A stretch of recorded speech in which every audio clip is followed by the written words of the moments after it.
The Giver, Chapter 16. Jonas did not want to go back. He did not want the memories, didn't want the honor, didn't want the wisdom, didn't want the pain.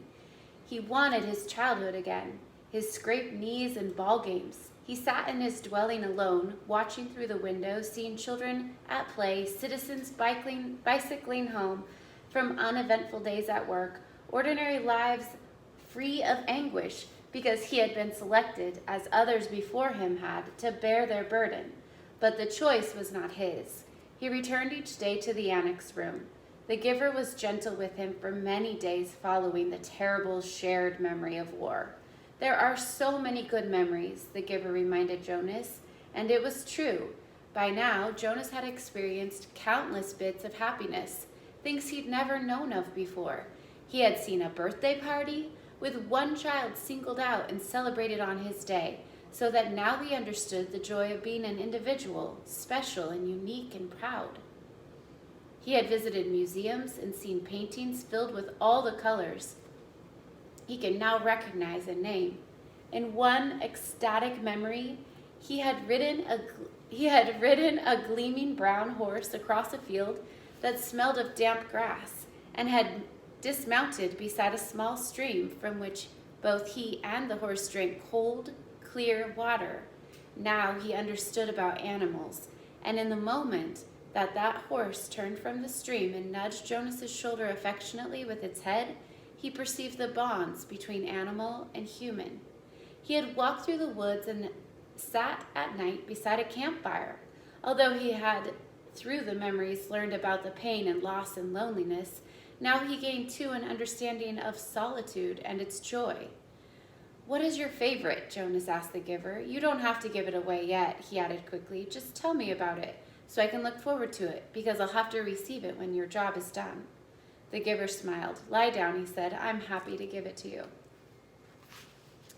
Jonas felt the joy of it as soon as the memory began.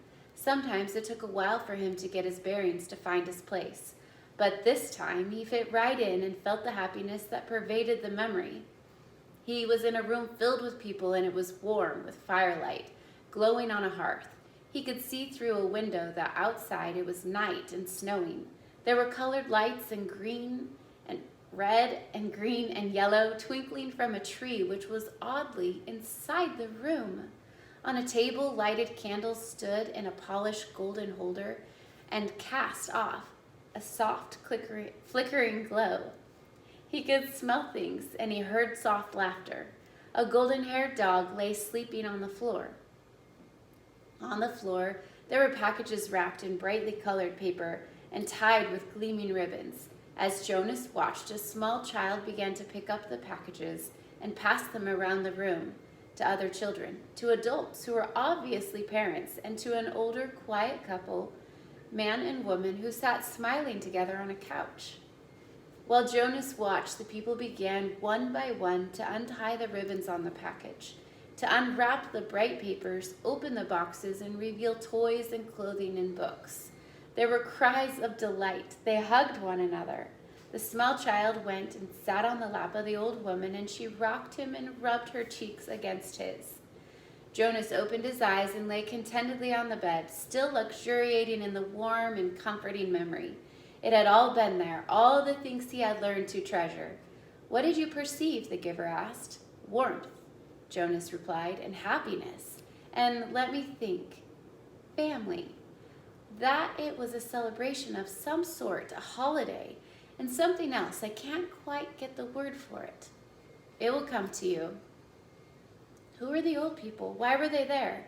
It had puzzled Jonas, seeing them in the room. The old of the community did not ever leave their special place, the house of the old, where they were so well cared for and respected. They were called grandparents. Grandparents? Grandparents. It meant parents of the parents, long ago, back and back and back. Jonas began to laugh. So actually there could be parents of the parents of the parents of the parents.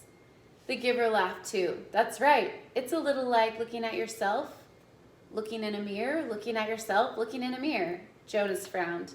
"But my parents must have had parents. I never thought about it before." Who are my parents of the parents? Where are they? You could go look in the Hall of Open Record. You'd find the names. But think, son, if you apply for children, then who will be their parents of the parents? Who will be their grandparents? My mother and father, of course. And where will they be? Jonas thought. Oh, he said slowly, when I finish my training and become a full adult, I'll be given my own dwelling. And then, when Lily does a few years later, she'll get her own dwelling, and maybe a spouse and children if she applies for them. And then mother and father, that's right. As long as they're still working and contributing to the community, they'll go and live with the other childless adults. And they won't be part of my life anymore. And after that, when the time comes, they'll go to the house of old, Jonas went on. He was thinking aloud, and they will be well cared for and respected. And when they're released, there will be a celebration, which you won't attend, the giver pointed out. No, of course not, because I won't even know about it. By then I'll be so busy with my own life, and Lily will too. So will our children. If we have them, we don't know who their parents of parents are either. It seems to work pretty well that way, doesn't it? The way we do it in our community, Jonas asked. I didn't realize there was another way until I received that memory. It works, the giver agreed. Jonas hesitated. I certainly like the memory, though. I can see why it's your favorite. I couldn't quite get the word for the whole feeling of it, the feeling that was so strong in the room. Love, the giver told him. Jonas repeated it. Love. It was a word and concept new to him. They were both silent for a minute. Then Jonas said, Giver? Yes. I feel very foolish saying this. Very, very foolish. No need. Nothing is foolish here. Trust the memories and how they make you feel. Well, Jonas said, looking at the floor, I know you don't have the memory anymore because you gave it to me, so maybe you won't understand this. I will. I am left with a vague wisp of that one. And I have many other memories of families and holidays and happiness, of love. Jonas blurted out what he was feeling. I was thinking that, well, I can see that it wasn't a very practical way to live with the old right there in the same place, where maybe they wouldn't be well taken care of the way they are now, and that we have a better arranged way of doing things. But anyway, I was feeling actually that it was kind of nice then, and that I wish we could be that way, and that you could be my grandparent. The family and the memory seemed a little more, he faltered, not able to find the words he wanted. A little more complete, the giver suggested. Jonas added, I like the feeling of love, he confessed. He glanced nervously at the speaker on the wall, reassuring himself that no one was listening. I wish we still had it, he whispered. Of course, he added quickly. I do understand that it wouldn't work very well, and that it's much better to be organized the way we are now. I can see that it was a dangerous way to live. What do you mean? Jonas hesitated. He wasn't certain, really, what he had meant. He could feel that there was risk involved, though he wasn't sure how. Well, he said finally, grasping for an explanation, they had fire right there in that room. There was a burning fire in the fireplace, and there were candles on the table. I can certainly see why those things were outlawed. Still, he said slowly, almost to himself, I did like the light that they made and the warmth. Father, Mother, Jonas asked tentatively after the evening meal, I have a question I want to ask you. What is it, Jonas? His father asked. He made himself say the words so he felt flushed with embarrassment.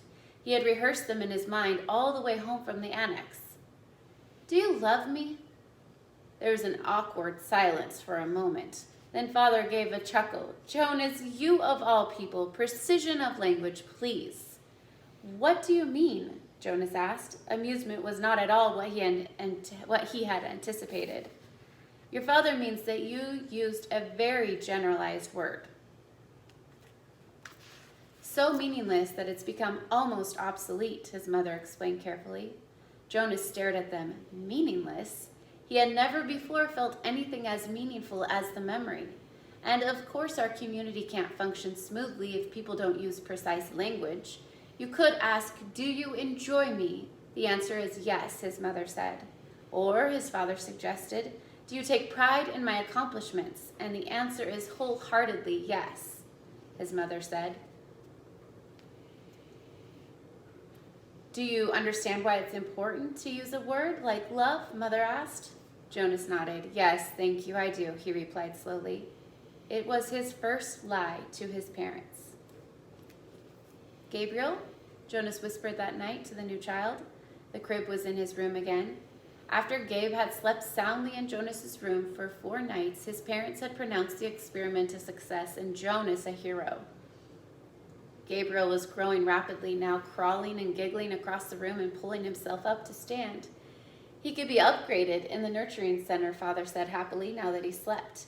He could be officially named and given to his family in December, which was only 2 months away. But when he was taken away, he stopped sleeping again and cried in the night. So he was back in Jonas's sleeping room. They would give it a little more time, they decided. Since Gabe seemed to like it in Jonas's room, he would sleep there at night, a little longer, until the habit of sound sleep was fully formed. The nurturers were very optimistic about Gabriel's future. There was no answer to Jonas's whisper. Gabriel was sound asleep. Things could change, Gabe, Jonas went on. Things could be different. I don't know how, but there must be some way for things to be different. There could be colors. And grandparents, he added, staring through the dimness toward the ceiling of his sleeping room. And everybody would have the memories. You know about memories, he whispered, turning toward the crib. Gabriel's breathing was even and deep. Jonas liked having him there, though he felt guilty about the secret. Each night he gave memories to Gabriel, memories of boat rides and picnics in the sun, memories of soft rainfall against window panes, memories of dancing barefoot on damp lawn. Gabe? The new child stirred, slightly in his sleep. Jonas looked over at him. There could be love. The next morning, for the first time, Jonas did not take his pill. Something within him, something that had grown there through the memories, told him to throw the pill away.